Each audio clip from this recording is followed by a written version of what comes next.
If trend lines keep failing you, it's not because they don't work. It's because most people just draw them like walls instead of zones. So in these next 5 minutes, I'm going to give you a simple step-by-step system to trade trendline bounces and the breaks with confirmation so you stop getting faked out. So here's the two outcomes that you're going to trade. Every trend line is going to give you two different types of trade types. You're going to get a continuation bounce with the trend and a trend line break when the trend is failing. It's the exact same drawing rules, just different triggers. So rule one, draw your trend lines as zones, not these little razor thin lines. And when they overlap, that's all right. Rule two, connect two significant swing points, but adjust your line to get the maximum touches if you can. And this is pretty important.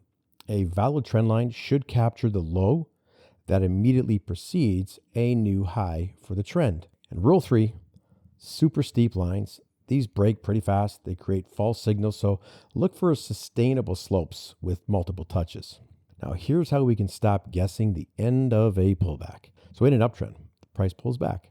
Now just draw a mini trend line across the pullback's lower highs.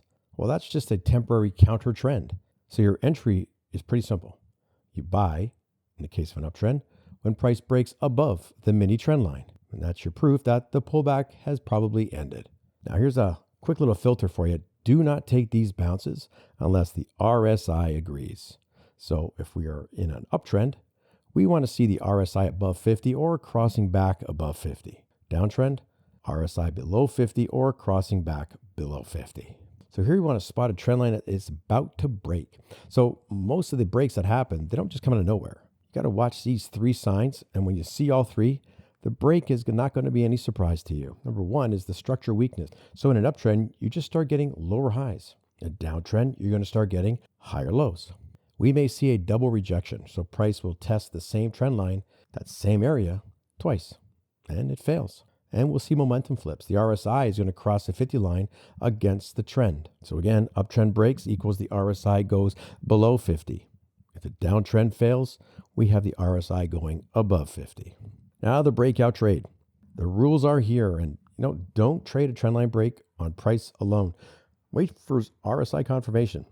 So breaking an uptrend, we want to enter when price breaks that trend line and the RSI starts to cross below 50 or is already below 50. If we're breaking the downtrend and we're turning into an uptrend, we want to see price break above, and we want to see the RSI crossing above 50 or already above 50. And for fewer false signals, try to use the 310 oscillator with the RSI.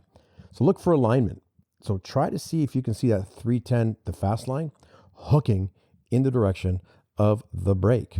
And you can also use that for an entry in a continuation. Now we have two final rules that will save your account. Position sizing. You don't want to risk more than 1 to 2% maximum per breakout trade. Trend lines in chop, don't use them.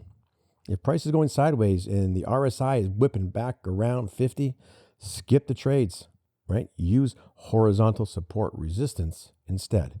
And for a cleaner signal, look at the 4-hour chart, the daily chart. These higher time frames are going to be a lot more reliable than your ultra time frames down below. And that's it. Short and sweet. If you like this video, hit the like button, hit subscribe button. Any questions or comments, just pop them below.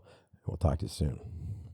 Everything discussed here is our opinion, and it is not to be taken as investment advice because we are not your financial advisor, nor have we considered your personal situation as your fiduciary. This presentation is for your education and entertainment only. Please review NetPicks' full risk disclaimer and privacy policy.